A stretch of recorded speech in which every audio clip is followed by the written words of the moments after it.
And the recording to this talk, hosted by the China Institute of CSUN.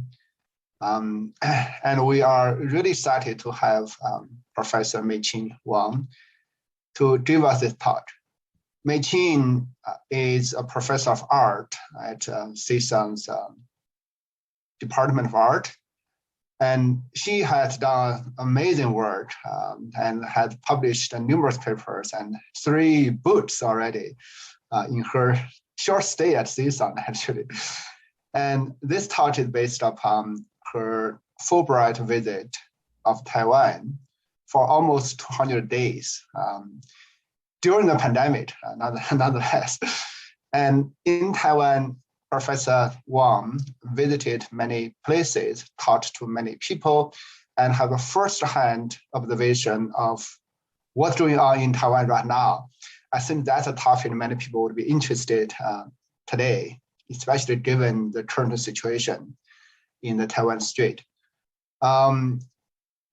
Without further ado, I want just you to start the talk, but just one more thing I want to say that we will have one more talk 3 weeks after today by Dr. Justin Su on her reflections on 40 years of educational career as an international leader of education and collaboration between the Chinese and American educational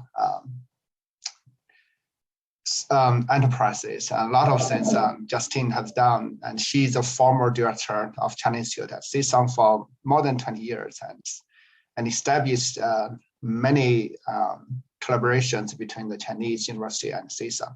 So I look forward to that talk again and hope you can register for that as well. So now, Dr. Wang, the stage is yours. Okay, thank you, Wei-Min, for your introduction, and thank you all for coming to this talk.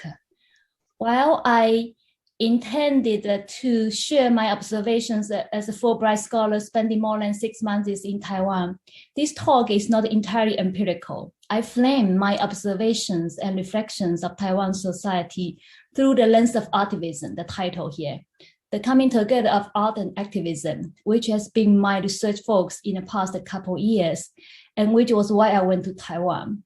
This talk itself focuses on mass burial, cultural inaction, a public performative art event that took place 1 week after I left Taiwan. I knew the development of the event from early on when ideas about such an event were being formulated in July actually, and they were exchanged among its future organizers. And I also have met most of the future organizers.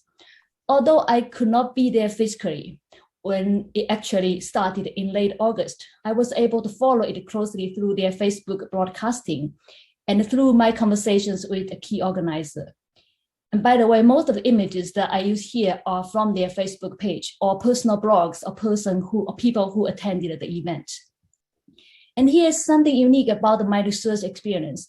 As an art historian, I often started doing research after I heard about certain important artists' artworks or an art event. By then, the work has usually been done or well into the process.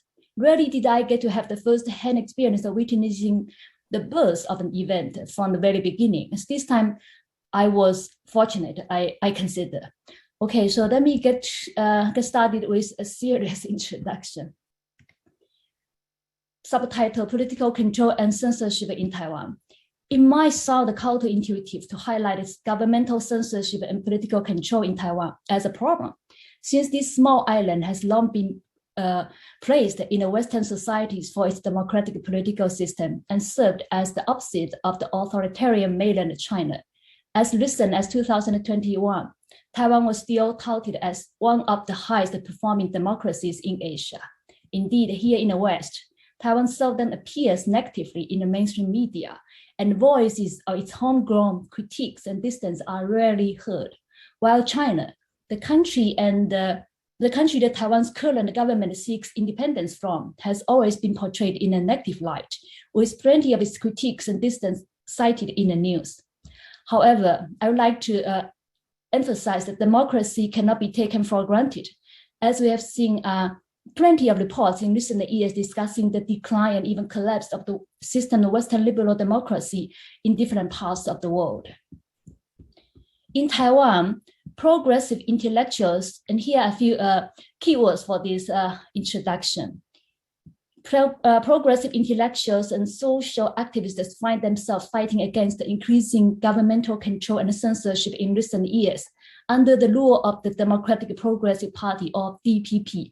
This former oppositional party has now replaced the historical dominant nationalist party, or Kuomintang, KMT, to hold the power seat of the island.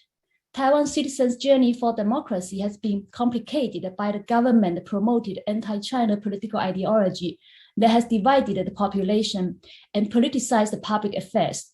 To many critically minded citizens, democracy in Taiwan has been eroded and become a political theater performed by politicians as actors. It is now a illiberal democracy and shows signs of heading towards electoral authoritarianism. For them, this erosion process has accelerated since 2020, with the beginning of the second term of President Tsai Ing-wen, who was re-elected with the largest vote total in Taiwan's history, which seemed to have granted her administration much greater power than her previous term, starting in 2016. Surely, citizens still enjoy the right to vote. The election itself, however, has become an expensive game that only people with economic means can enter the play. The endless cycle of election campaigns, like reality live shows, have grabbed the public attention and become the focus of political activities, reportages, and debates, often turned into spectacles for mass consumption. This has the practical effect of limiting a society's political imagination, or one could say that democracy has been reduced to election, as if election itself suffices for democracy. In reality, it is getting harder for meaningful political participation and policy input from ordinary citizens, let alone demanding accountability from the elected officials.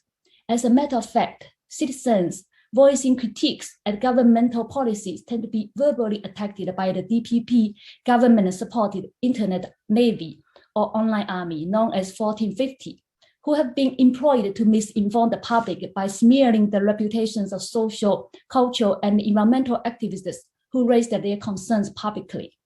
Although the government's effort to manipulate online public opinion has begun earlier, the code 1450 came from the government's plan to allocate Taiwan dollar 14.5 million in 2019 to employ editors to correct information on the internet. The online army's misinformation campaigns have become rampant since 2020, and their basic tasks appear to be to clarify information deemed unfavorable to the DPP, usually by calling them misinformation, and to manufacture rumors against the chosen targets. Given that there is also an online army employed by the government in mainland China to manipulate public opinion, it is also convenient for officials in Taiwan to blame the other side's disinformation campaigns as the source of the domestic mistrust and discontent. The situation has become life-threatening during the challenging time of the global outbreak of COVID-19. While Taiwan appeared to be successful in preventing the spread of the pandemic throughout 2020 and bought itself precious time to prepare, it nonetheless fell short in testing and vaccinating its population. At the same time, the government took the opportunity to further its anti-China campaign among its population, continuing to call COVID-19 Wuhan pneumonia. As recent as last month, the Liberty Time newspaper reported mass burial still used Wuhan pneumonia as the title of its report, emphasizing the origin from China. Long after the virus acquired its proper scientific terminology, Taiwan's Central Epidemic Command Center, or CECC, runs a daily press release and implemented a rigid emergency time regulations to control mobility and information distribution, with punishment for people who violated these new regulations, despite the criticism about the unlawfulness of these newly introduced social control measures. Every day, CECC report on numbers of infection and the death toll became the only acceptable source of information about the pandemic to be publicly distributed. The 1450 Army has been waging intensive media attacks on individuals who express doubt or critique in public about the government's control over the interpretation of the pandemic or policies implemented to prevent its spread. When infection cases suddenly rose in Taiwan starting May 2021, the death toll quickly reached to a rate higher than the global average at the time. However, the pandemic has been so politicized by the ruling party DPP that Taiwan officially rejected the donation of vaccines from mainland China while pleading for support from the US and Japan. As such, critics point out that they are witnessing their government so clinging to the ideology of pro-China, pro-Japan, and anti-Chinese mainland that they are willing to sacrifice the well-being and life of their citizens, or as a critic puts, putting politics before epidemic management.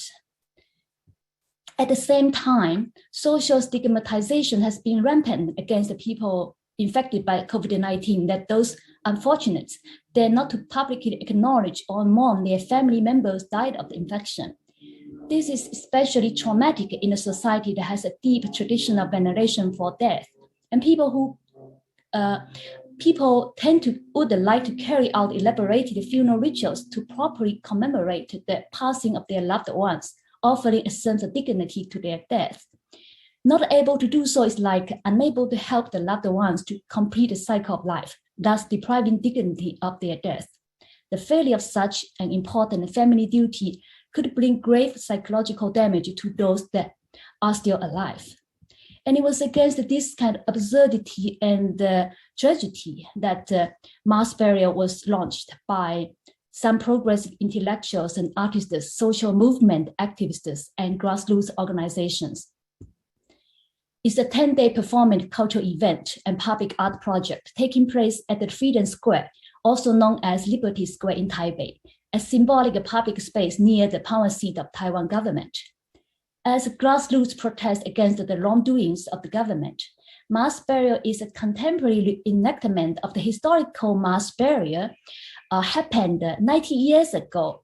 During the time, more than 5,000 people from across Taiwan voluntarily came to Taipei to protest the Japanese colonial government's oppression of social movements in the island by participating in a funeral procession mourning the death of Jiang Weishui, a Taiwanese physician and social activist who played a crucial role in Taiwan's resistance movement against the Japanese rule.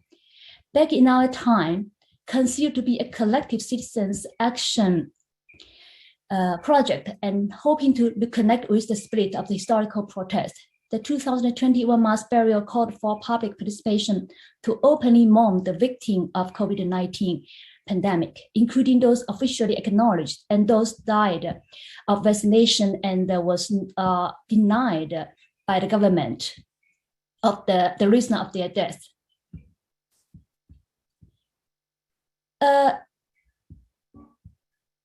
Mass burial, therefore, is intended to perform a collective mourning, at the same time expose the trouble, the reality that contributed to the silent public. The event officially started on August 28th, the 100th day of Taiwan's COVID-19 outbreak, and ran through September 6th. The days were chosen because these were the ending days of July in lunar calendar, the traditional ghost month dedicated to venerating the dead, and thus appropriate for the purpose of mass burial. In a call for participation distributed in early August, the organizers write, and I'm quoting in length here because this really explains the situation and the motivation behind the launch of this public event. Since May 19, 2021, due to the spread of COVID-19, Taiwan government issued a 3-level security lockdown for pandemic prevention. The fully ruling Green Camp, referred to DPP, has operated a patriotism campaign under the slogan "Tongdao Yimi, One Island, Same Fate," and launched a cognitive warfare with an online army. Taking advantage of the new international Cold War atmosphere, They have slandered all critical voice, red color, meaning pro-Chinese Communist Party, and refused to make it transparent that the decision-making process involving pandemic prevention and vaccination that are critical to people's survival. The mechanisms of democratic supervision and power balance from the Congress, oppositional parties, and the media have completely failed, which has a chilling effect on voters in the middle ground, and they keep quiet to avoid being involuntarily painted red color or blue color, referring to KMT. We cannot remain silent facing the birth of such a new type of soft authoritarianism, and we cannot give up our freedom because freedom of expression because of the fear of being singled out. At this moment, Taiwan needs new moral courages and the values, as well as new language and communication methods to reflect and confront the authoritarian rule exercised in the name of democratic progress. We wish to invite important art and cultural workers to abandon the mentality and language commonly used by online army, politicians, and media celebrities that have undermined social trust and hindered the social dialogues. We opt for artistic and cultural creativities to examine what life, freedom, justice, and dignity mean. We also invite the public to join this endeavor, and together let us walk out of indifference, cynicism, and helplessness so as to take on the political responsibility of our era, prove that idealism is not dead, and create a different moment. So identifying the deteriorated political and social environments that suffocate the freedom of expression in contemporary Taiwan, organizers hope to activate citizens' participation via the means of art and culture in order to challenge the soft authoritarianism that's on the rise in this island. Thinking about that most of these organizers have been fighting for liberty and democracy since the 1980s, when they were in their early 20s or late 20s, when Taiwan was still under the then authoritarian KMT's one-party rule, it must be disheartening for them to see the hard-won progress is threatened by the now ruling party that they once laid hope for and enthusiastically supported. This attempt to gather leading art and cultural professionals to collaborate with social activists is therefore an alternative endeavor to take on the political responsibility of this era, since direct political engagement has become less feasible. Art and social activism therefore is merged into artivism in the conception of mass burial.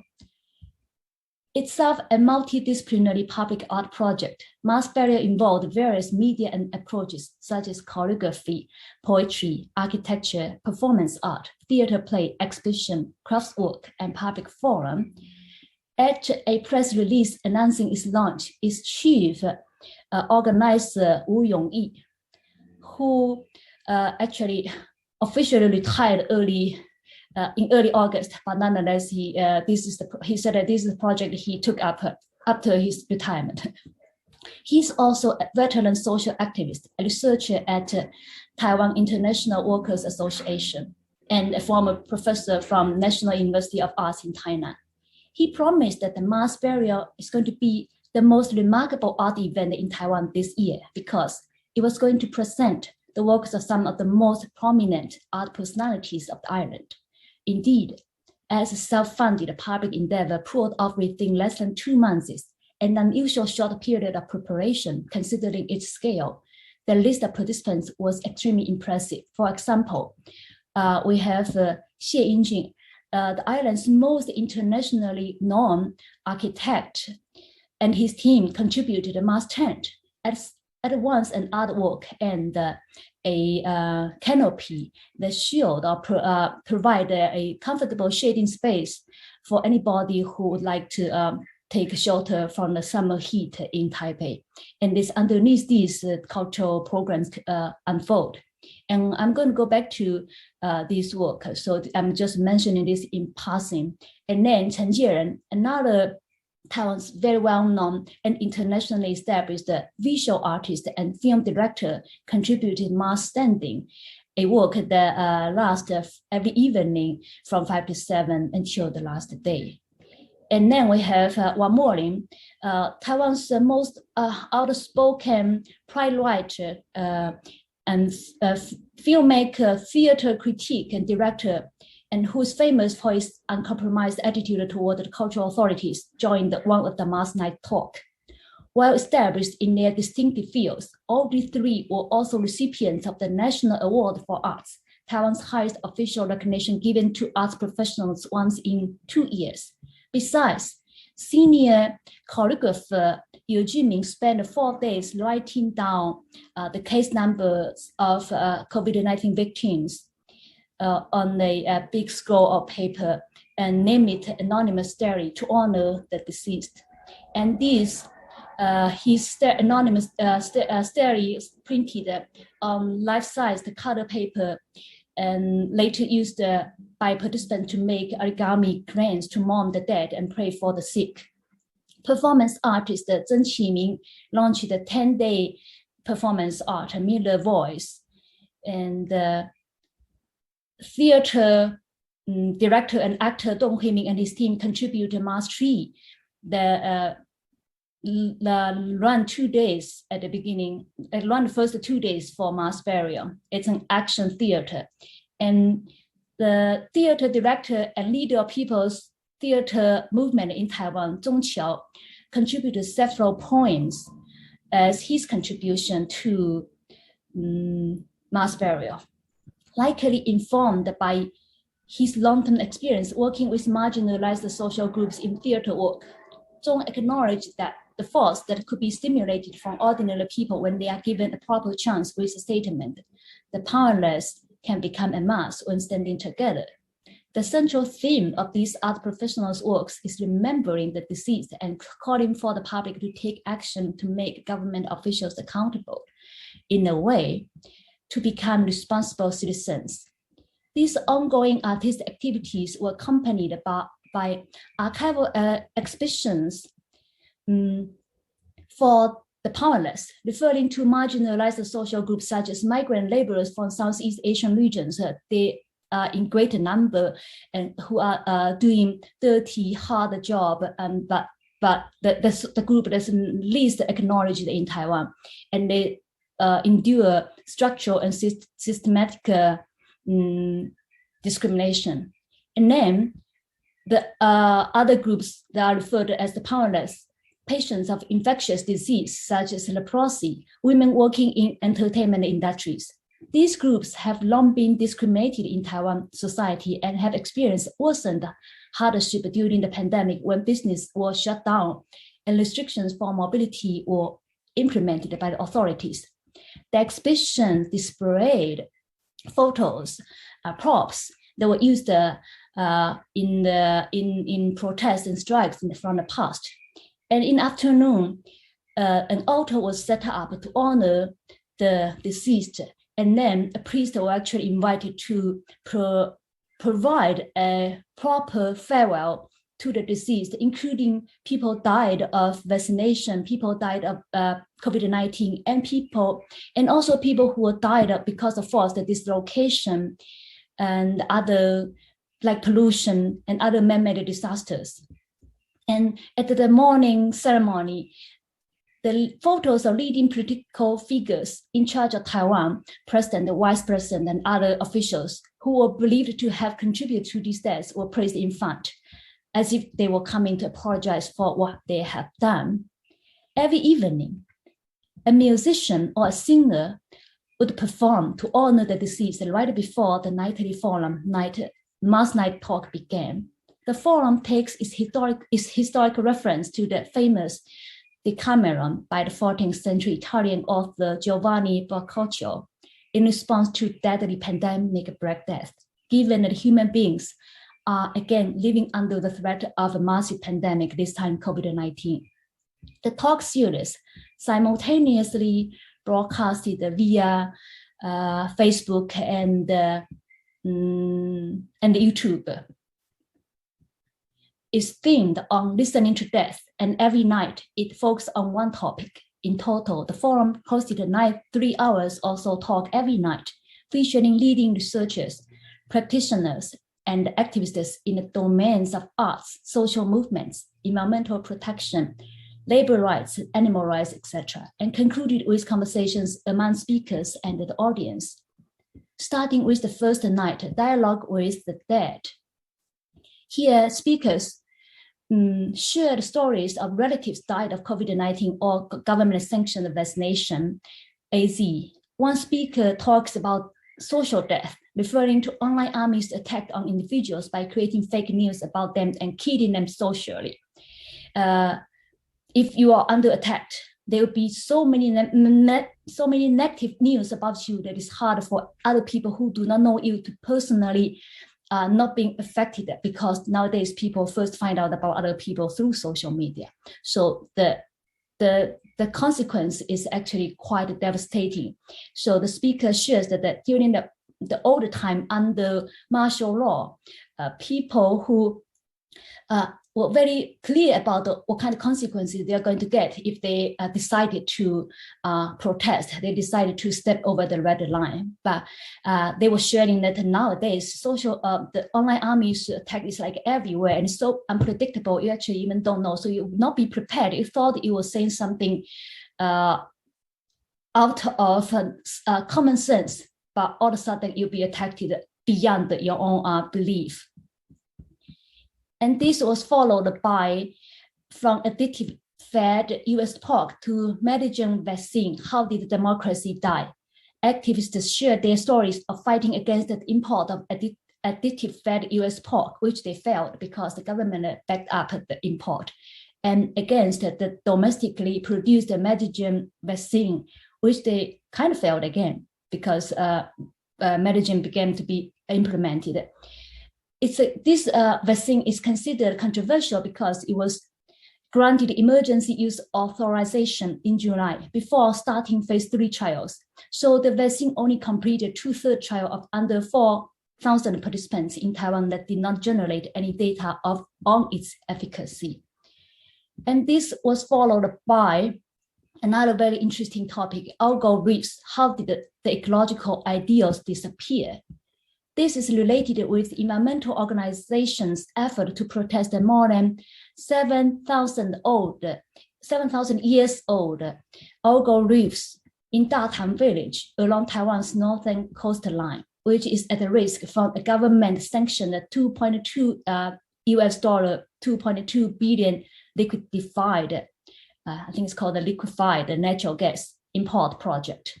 Largely unknown to the public, the Datang algal reefs is home to a significant population of maritime life, including threatened and endangered species. And scientists have declared its rich ecosystem to be one of the kind in the world.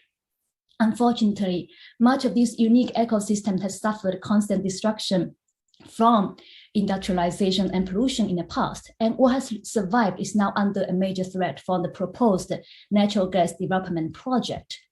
The current president, Tsai Ing-wen, back in 2013 on a election campaign, low down forever algal reefs.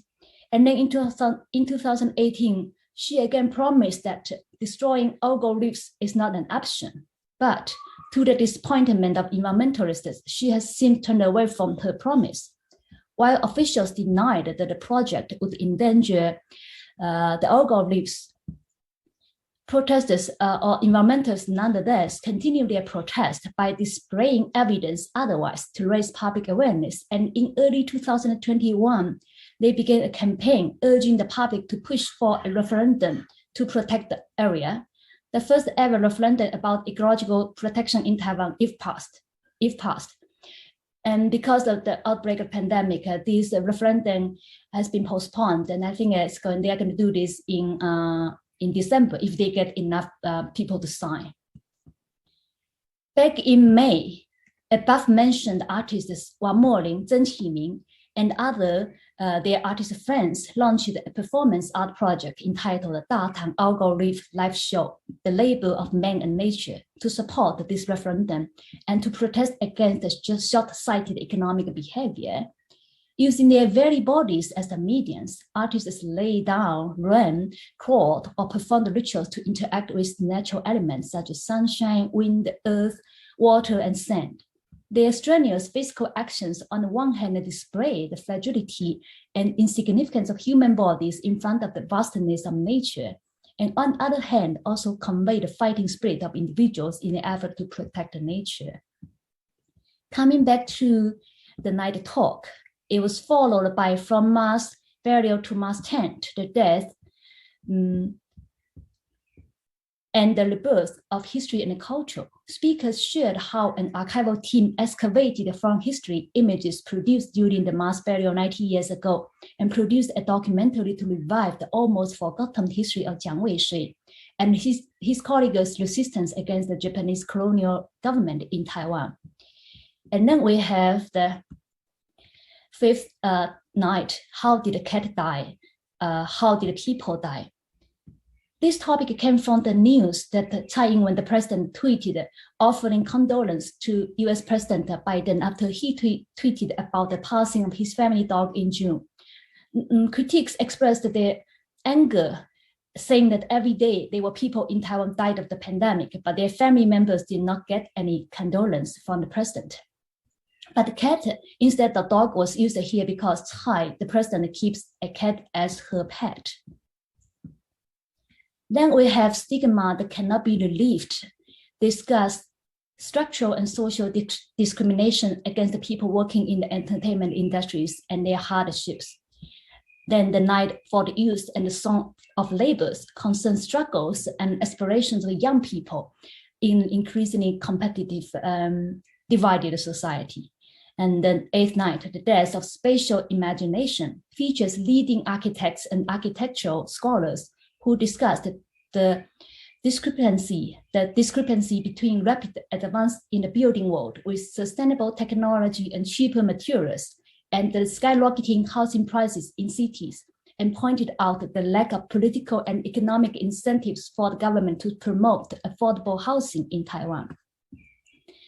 The forum ended with a roundtable discussion. Are cultural actions useful? Dialogues among artists, social activists, and the marginalized.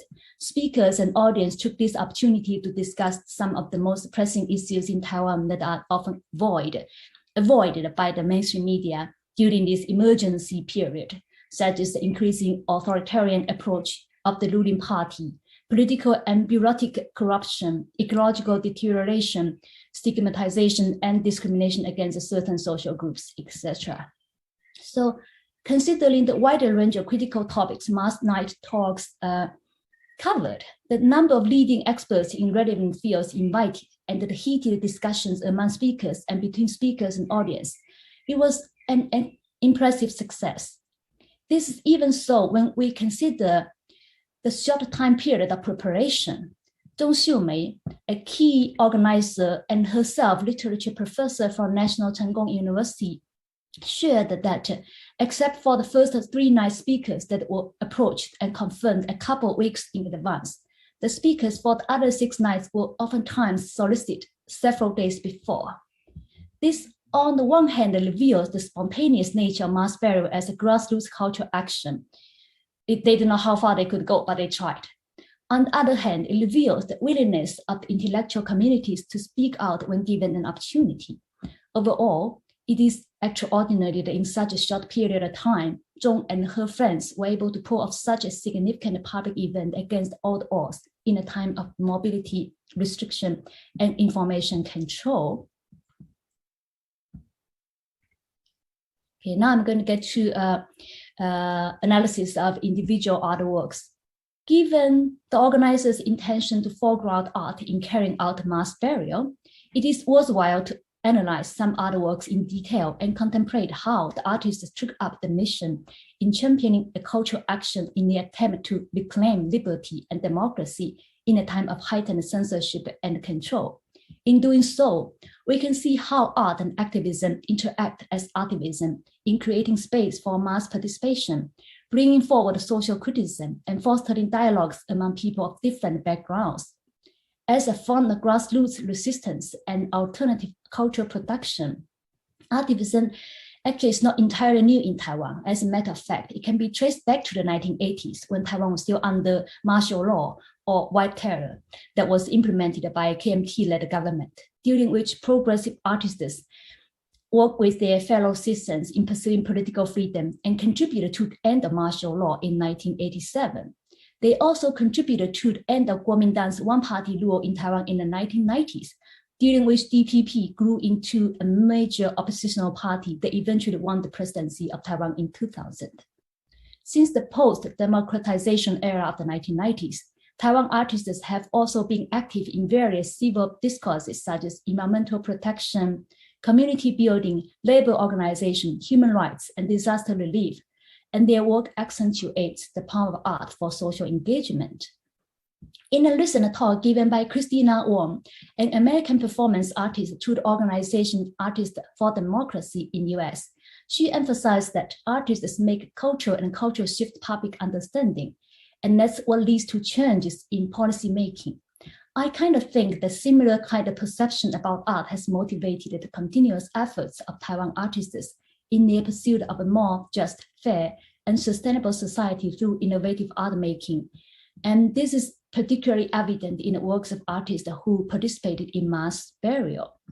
Let's start with the mass tent, and this is a very beautiful photo taken by a person who writes about environmentally related issues in Taiwan. And I get this image from his blog. This is a large mass tent, is a large installation work conceived by architect Xie Yingjing as a massive tree whose canopy almost covered the entire open space right in front of the Freedom Square arch to shield everybody wanting to take a temporary shelter in the heat of the daytime or coming and participate in mass burial. It was under this temporary monumental public structure that the organizers carried out other programs. Xie has been known for his work in post-disaster reconstructions in Taiwan and neighboring regions over the past 2 decades. His concept of people's architecture, sometimes referred to as social architecture, promotes collaboration between lay people and professionals with the goal that the lay people will soon be able to build their own houses in the process. He advocates employing adaptable and affordable technology such as reinforced steel system with nuts and bolts that can be easily assembled to fit different needs in different spatial and climate conditions. Mass tent speaks to his people-oriented pragmatic approach, using cheaply available canopy cloth and lightweight steel framework to create a massive tent on the square. Suitable for the morning occasion, the canopy was in black. The technique was simple and straightforward enough that everybody could give a hand, and it was indeed built collectively in early hours of August 28th to launch mass burial. This goes well with its goal, which was to foster collective actions among Taiwan citizens. What can be better than building a shading area together to be used in the following days?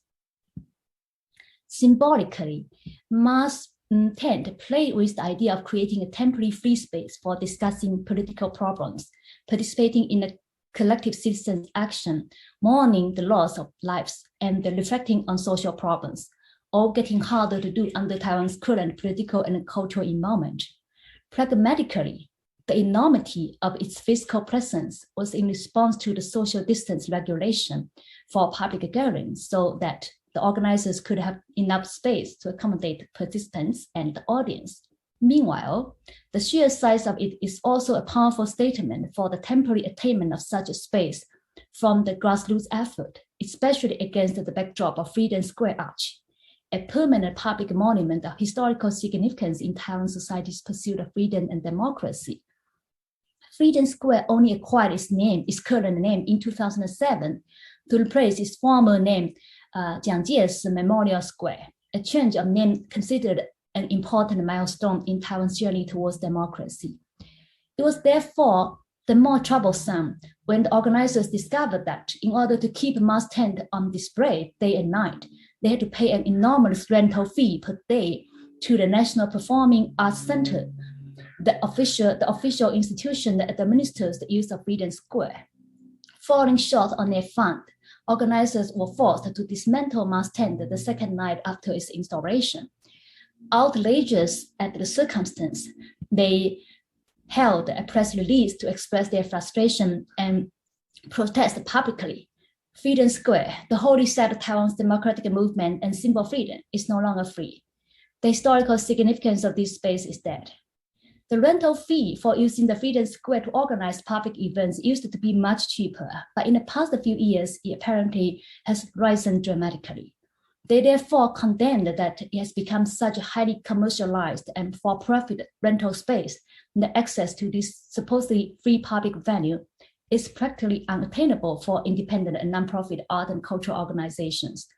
And the irony and absurdity they pointed out is that annually, the government grants tens of millions of public funds to arts events sponsored by the National Performing Arts Center, while self-funded alternative arts like mass burial, without spending a penny of public funds, has to pay to the center for carrying out this program in this public space. This might well be seen as a form of ideological control to weed out social discontent, albeit not directly via political force, but via the force of money. Against the obstacle, the organizers did not give in. Instead, they worked with Xie Yingjun to bring back mass tent, considering its continuous presence at the Freedom Square a public fight to safeguard a space of democracy, and to claim the right of the powerless to have a space for freedom of expression. They argue, if Freedom Square is reduced to become a symbol of without money, there is no freedom of expression, then democracy is truly dead in Taiwan. The following day, a much smaller, I think only maybe 1/6 or 1/8 of the original mass tent was indeed installed.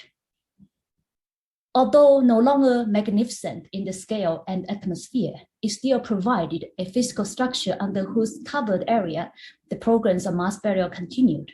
Its quick coming into being reflected Xie's long-held belief that spatial constructions should be flexible in order to adapt to specific social, political, and economic conditions, and it manifested that. Moreover, because of the organizers' publicized critique and protest, the National Performing Arts Center exempted the rental fee for the much smaller version of mass tent, so it became free again, a small success. Another work dedicated to mass burial and relied entirely on the audience participation was Mass Standing, a collective participatory performance work that started on August 29th, the second day of mass burial, and continued from 5 to 7 p.m. every evening until September 5th, with the final collective standing in the midnight to conclude that day's program. And the one we are looking at is the one that taken at midnight, I think around 11.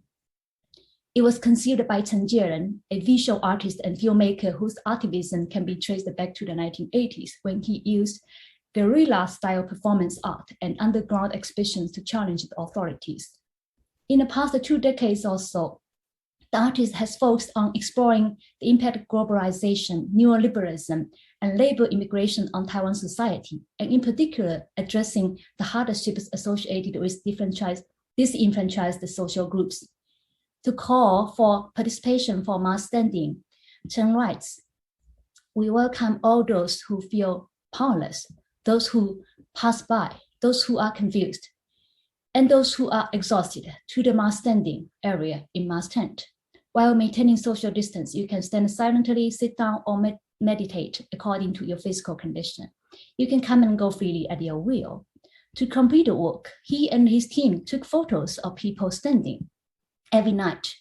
The purpose, besides fostering a sense of community to protest with a single gesture of standing, he puts, "We want to record the current circumstance so we have historical materials to go back in the future." It is the conscious sense and effort of making history that he's referring to. Although participants were all wearing masks as everyone else in those days, mass standing has produced some powerful portraitures and hand gestures that surely will serve as important documents for this daring cultural action launched under the restricted conditions of control over individual mobility, public gathering, and information sharing.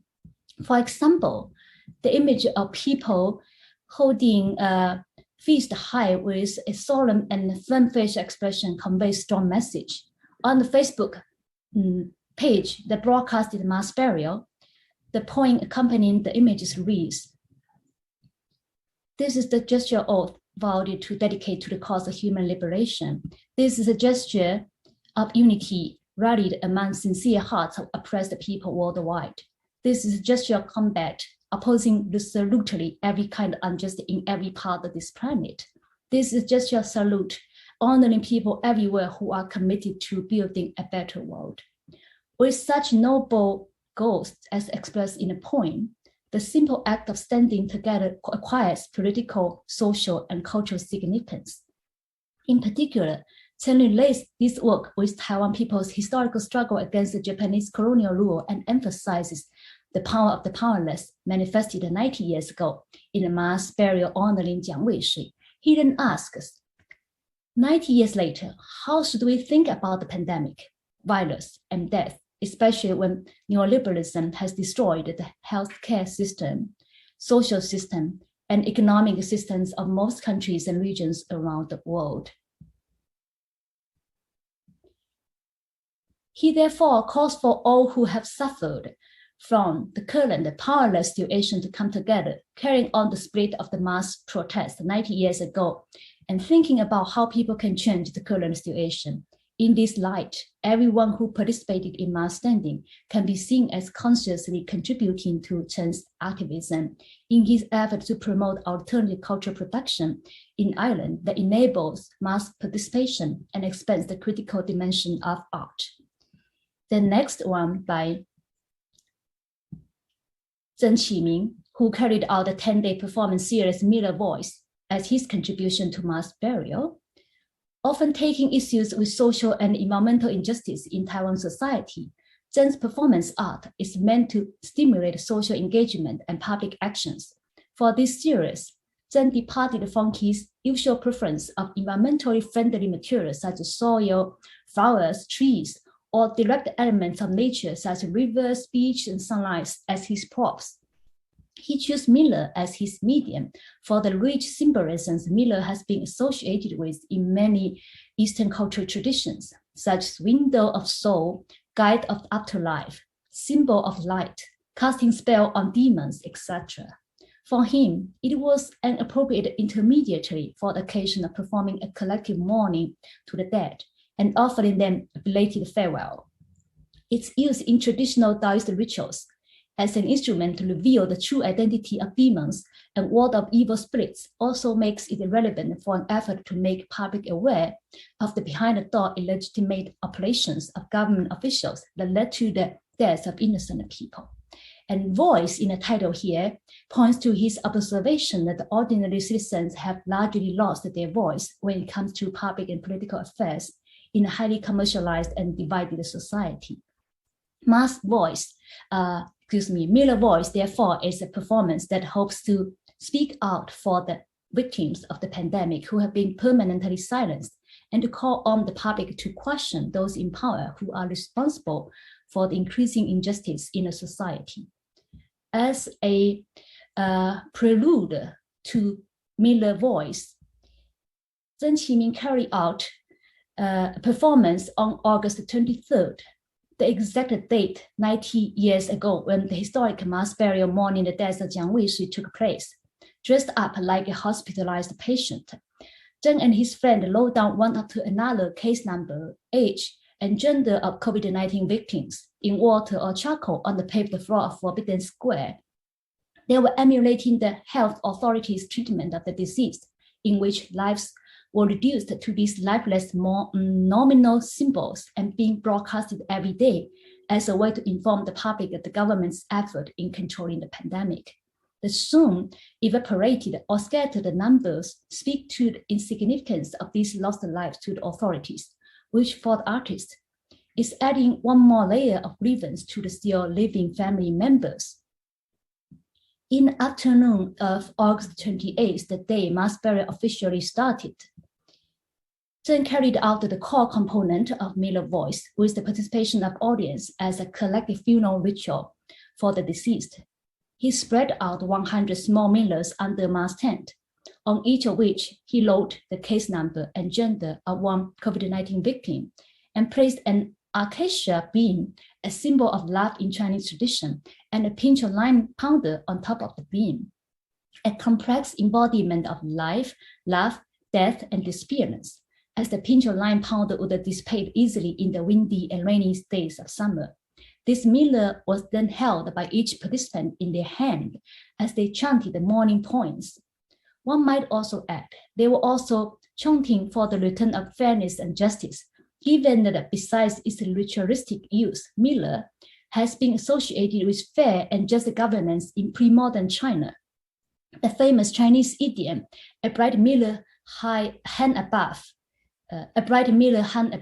is a metaphor for an official who is perceptive, fair, and honest, and who enforces the law without personal favor, thus a symbol of an official's personal integrity. Since Miller reflects everything in front of it without bias, it has been a symbol of ordinary people's long-lasting quest for equality, fairness, and justice.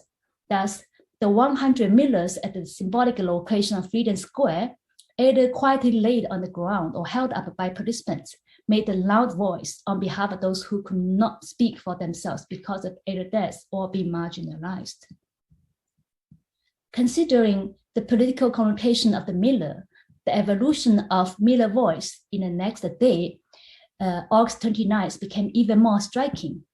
Under the watchful eyes of the audience, Zheng reorganized the 100 millers into 5 connected grids. He reappeared with 3 participants, all dressed up as authorized medical professionals, and they stepped on these millers one by one, slowly but surely, to crash each into pieces.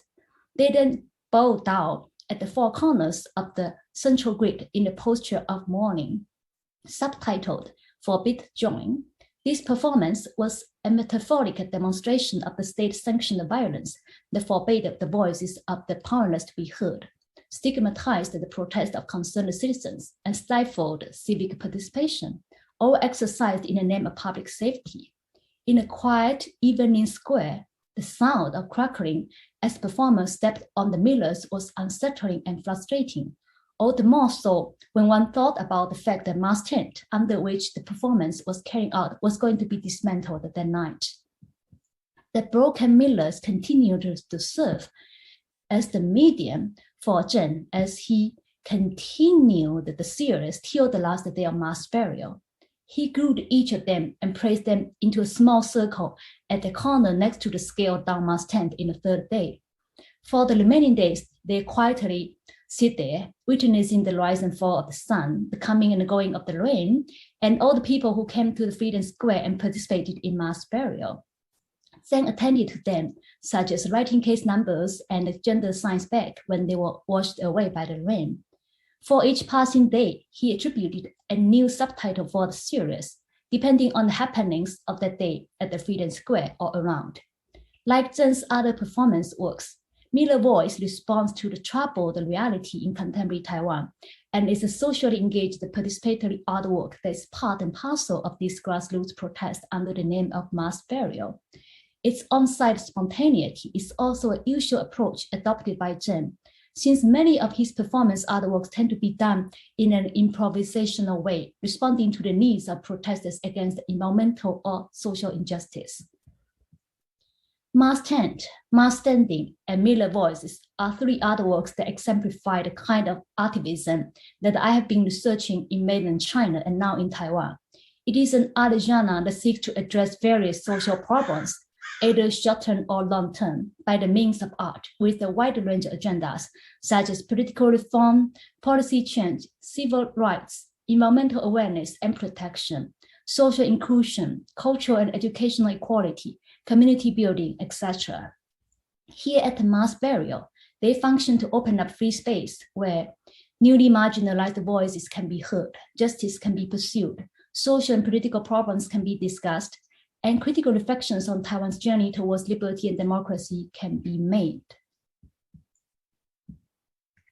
I'm moving forward to the conclusion session with the subtitle, A Surviving Civil Society. This is actually kind of my tentative observations and reflections of what happened in relation with mass burial. So how was it possible to pull off such a multi-day art event in such a short period of time with very limited resources against all the limitations of mobility and public gathering? I would like to attribute it to the tradition of the civil society that has emerged since the 1980s as part and parcel of Taiwan people's fight for democracy, justice, and environmental protection against the then one-party rule. While many once democratic and environmental fighters have over time ascended to leading official posts of the now ruling party DPP and have stood on the opposite side of the civil society, they are remaining activists who struggle, but nonetheless continue to advance various civil discourses against the changing political landscape with new forms of political oppression. Among them, environmental activism continues to be a thread that connects activists of different political ideologies and builds a common ground for collaborations and collective actions. Then, there's the legacy of intellectual activism that continues to be carried out by some scholars, especially those who identify themselves as leftists, who are concerned about the livelihood of the working class and other social groups who are at the bottom of Taiwan society.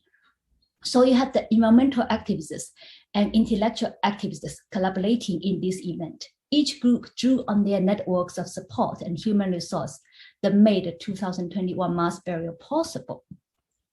For such an extraordinary event, the turnout of people in real space was less than exciting. However, at least according to some of its organizers, they did not hesitate to point out that more than 5,000 people from across Taiwan voluntarily went to Taipei to participate in the historic mass burial honoring Jiang Weishui 90 years ago. There was a time without the convenience of internet and social media that could broadcast news fast and far, or easy mass transportation that allowed people to travel frequently. With the convenience of all these, the physical attendance of people was in no way matching the expectation that the organizers had, especially among the younger generations. And I tried to think about the issue myself and came up with a few reasons. For one, this could be due to the fact that the people were strongly advised against gathering in public, and also the fact that the vaccination rate was still low in August. Partially, it could be exactly because of the dominance of social media in contemporary times. Social media can be a friend and a foe. As a journalist points out, social media has swallowed everything, including journalism, political campaigns, personal history, you name it. And so this is the burden of our information age, in which news, no matter how significant or striking, get buried quickly by other more sensational news. And not to mention that there's the work of online army who intentionally confuse the public with fake news and make it harder to differentiate fake from real. Lastly, and I guess more importantly, the low turnout could be a sign of the declining civil society in the past decade as a result of the shrinking civil space in Ireland. As Taiwan contends itself as a working democracy, it is even harder for its politically charged intellectuals to organize events and receive public support. These events, due to their critical stance towards the government, would be naturally considered anti-DPP, and thus people associated with the Green Camp, which are majority now, will turn away from them without bothering to figure out what they are about. In addition, one can observe a general aversion to politics in Taiwan population, especially among the younger ones. Young people, the main force of the civil society in the past, have become increasingly apolitical. On one hand, this could be the sense of complacency because democracy has already been obtained, since most young people seem to have associated themselves with the Green Camp, DPP. On the other hand, life has become increasingly difficult for young people who have less leisure time to get involved politically, and that's the topic of one of the mass night talk. Expectations for success are getting higher and higher, while the path to achieve them narrower and narrower. Tied with personal pursuit and pressure from work, less young people are able to participate in events that seek to advance politically charged civil discourses. And I think this is the kind of a global phenomenon. Nonetheless, although not as well received as the organizers hoped, the fact that they could carry out the public event to the last day as planned was remarkable itself, speaking to the fact that civil society is still alive in Taiwan, albeit under challenge and is in the surviving mode now. Mass burial provided a much needed opportunity for artists, social activists, and audience who believed in the potentials of open and free dialogues to come together. Along the way, they fostered the mutual understandings among different social organizations and between the art communities and the social activist communities, while also contributed to new forms of art and cultural production and social imaginations. In doing so, they can be said to take on the political responsibility of our time, our era, prove that idealism is not dead, and create a different moment as hoped by the organizers. In a time when civil society is declining, it is especially important to have such alternative forms of civil gatherings that might incubate new forms of civil society. Of course, it waits to be seen what larger and lasting social impact this event would have for Taiwan. But for now, I will stop here. Thank you.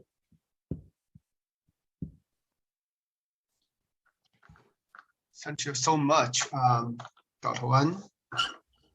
You may stop sharing your screen so we can look at you.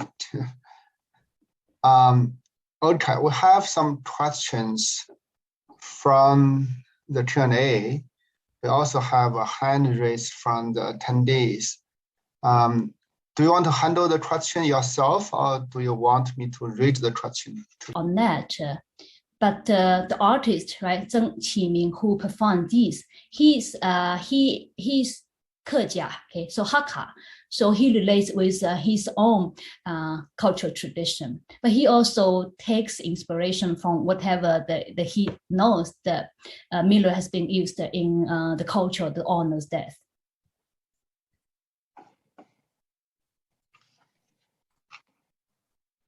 Mei-Qin, thank you for your wonderful presentation. I see a question in the Q&A from by Jin Liang. Did you see it? Yes, some of the projects such as Mars Tenor looks like it needs the permission of approval from the city. Was that the case? As I mentioned, the space, Freedom Square, is administered by the National Performing Arts Center. So this institution actually charges or administers the use of it, and they have application process. If you put up an application, you go through the application and pay the fee, then you will be able to, I guess, run an event there. But mass burial is unusual because it's supposed to run for 10 days, right? And so besides the expensive fee, the Performing Arts Center actually earlier, they have quite a kind of ridiculous demand. They want the organizers to clear up the space every night, right? And of course, that's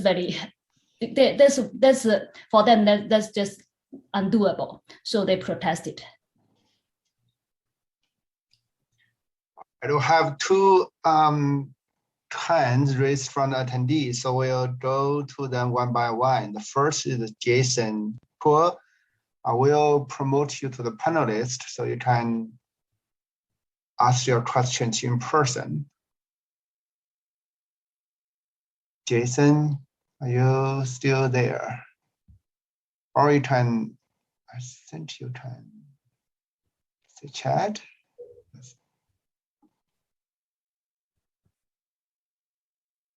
No, that doesn't work here. I don't know what happens. Okay, then move on to the second question. Julia Schlasser. Let's see. Can move her to. Okay, Julia, you're in. You can ask your questions now. Hi, Mei-Qin, thank you so much. What an amazing experience you must have had. So my question has to do with, I felt like there were two strands that you were sort of talking about. There was like this strand of genuine mourning and people being, distressed that they couldn't take care of the rituals surrounding these deaths, which seems like very, well, from my perspective, a very personal kind of and sort of anguished kind of place of coming from. And then I felt like there was also this strand of protest, right, of civil disobedience and artivism. And I just wondered if you could talk about how those two, they seemed very kind of intermingled in the whole, days-long presentation. I just wondered if you could speak about that. Thank you. Thank you, Julia, for coming and for your question. Yeah, I definitely agree with what you observed. They are intermingling. Basically, it's like a multiple purpose, the multiple dimension, public art and cultural event. So they took this opportunity to offer a public collective mourning because the disease did not get the proper opportunity, right? And via this mourning, at the same time, it's a protest. So that's actually the intention of the organizer. And they related again and again back to the historical mass burial, which was a protest and a mourning. So the historical reference is there, and they are kind of taking the inspiration and doing the same thing, only with the target of their protest is very different now, right? Because back then it was a colonial government, but now it is supposedly democratically elected government. Thank you. All right, I have a question. Maybe I will use my advantage here to ask it first. It follows up with the democracy problem. You in your talk, excellent talk, you started with mass burial, and the anniversary of the 90th anniversary of the mass burial started for Jiang Shunsui.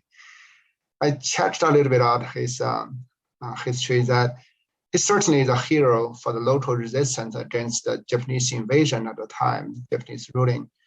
But also he had close ties to Kuomintang, and he's admired Sun Dongsan, and he had close relations with many nationalist officials at the time.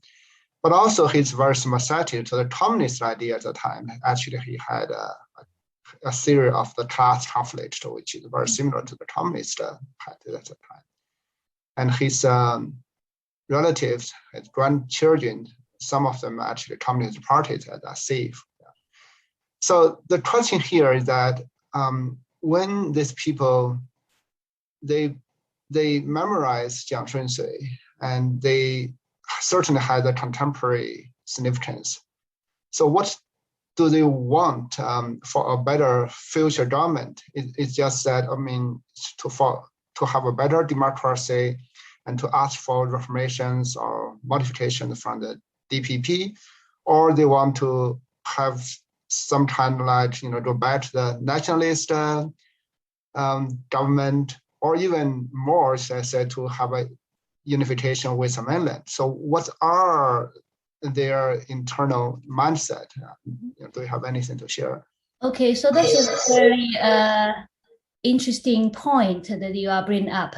And indeed, it's very complex. And the organizers, okay, they have very different ideological background, okay. Some definitely are pro-unification, others are pro-independence. So the point of mass burial is that they actually want to create a space where people of different political opinions and background could actually come together and talk about it, rather than throwing rocks at each other. And in some of their speakers, actually one night, the talk that you have an environmentalist who is an ardent supporter of DPP. He's from very young age, and he's still supporting DPP, and he's devoted for Tsai Ing-wen. And then you have somebody sitting next to him is anti-DPP all the time. So, and they actually were talking about friendly in a way. So they were sharing their thoughts frankly.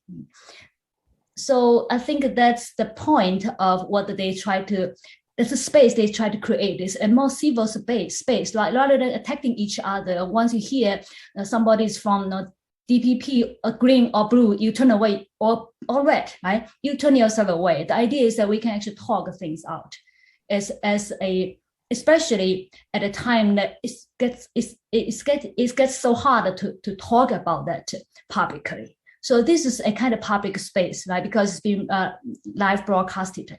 So, but at the same time, they feel within the framework of the art, that they actually could share more frankly without being feared that once they go back, there could be so many negative news about them online because they are together there.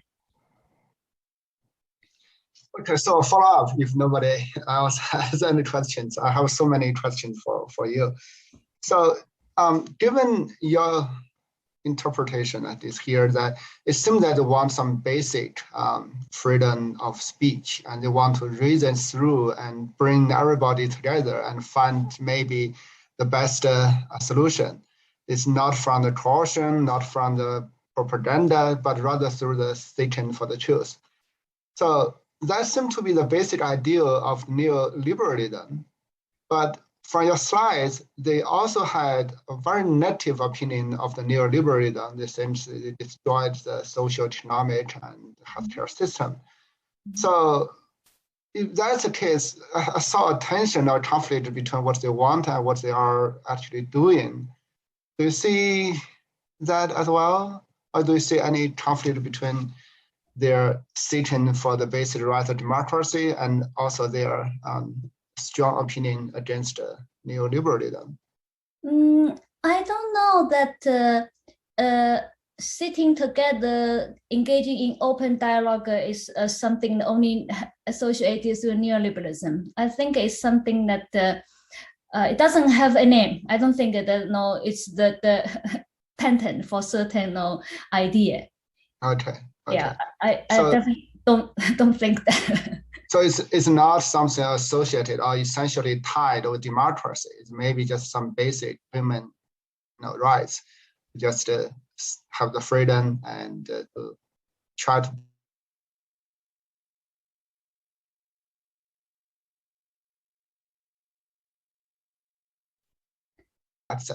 find what you see from these people is not really, okay, I'm not really just either pro or against democracy. I'm really just try to. Right. I don't know. A moment ago, you were frozen. It's because of your side or my side. I'm not sure. It's my side. So I can repeat the question here. Is that, I mean, what these people, what the ideal they are trying to seek is not necessarily tied with democracy as a regime, as a system, but rather with some basic human rights, try to seek for the truth, try to say, trust people and they can come together and find the consensus. I think that's what they are intending to do because there's been so much antagonism going on in Taiwan society in the past couple of years. And I think many of those activists or intellectuals, they are critical of neoliberalism and they are critical of the Western interpretation of democracy. There's no doubt about that. Some of them look back to Marxism. I mean, many of them, not many of them, but a few call themselves to be the ardent leftists, right? So their concern is more about the livelihood of the people and how well democracy is delivered, okay, rather than being said and being performed, but how it's delivered to people. All right, I have more questions, but also see a question from Q&A. So do you see it as well? It's from Greece. Much like the US voting becoming more and more harder and to participate in, what are some of the restrictions that Taiwanese citizens have for voting? Okay, that's a good question. And that's a question actually I don't know enough about it, right? In terms of restriction. What I know is according to what I talk with people that voting itself, that's like the only thing people do for democracy. After that, like this, they have no relationship with democracy. That's what the critique these social organizations and the intellectuals and activists are trying to actually to bring up to public awareness. That's they can vote. So I don't know detail enough about what kind of restrictions they have, right? But definitely the general idea is they can vote, but that's it. Okay. There's less public space for them to make officials accountable, or for the elected officials accountable for what they promised before they were elected. I think that's the main problem that these groups, many groups getting together, they try to bring up and they try to critique. So democracy is like reduced to election, and that's it. So I'm pretty sure that there may be some kind of restrictions, but I don't know enough to answer this question. Okay, I'll have Jun Liang, who has a question. Jun Liang, you can go ahead to speak. Hi, thanks, Wei-Ming, and thank you so much, Mei-Qing, for the wonderful talk. I had a general question about the difference between artivism and like other kinds of activism from the perspective of its sustainability. Because when I was in Japan, the anti-nuclear activism was very popular. And one of them, there was an organized. I don't think there was. It was an organization. It was like a group of people. They would go to the front of the Prime Minister's office and protest there every Friday night. And they have been doing that for several years. But then eventually it died out because of various reasons. But one of the major reasons was that just when people get busier and also they don't see any hope for changes, they would stop participating. So that's the kind of sustainability of the kind of event or protesting event that I was talking about. So we know that artivism has been a popular form of protesting for a few years. Did you see any difference in artivism as compared to other forms of protesting that does not involve artists and art? Okay, thank you, Julian, for your question. Activism, takes different forms. Like some have clear political agenda, others are more community oriented. And in Taiwan, I think activism is really on fire. It's really developing. But the kind of activism that really gets a lot of government support is community activism. So artists who actually use via the means of art to engage with community revitalization and then contribute to the development of a particular village, of a particular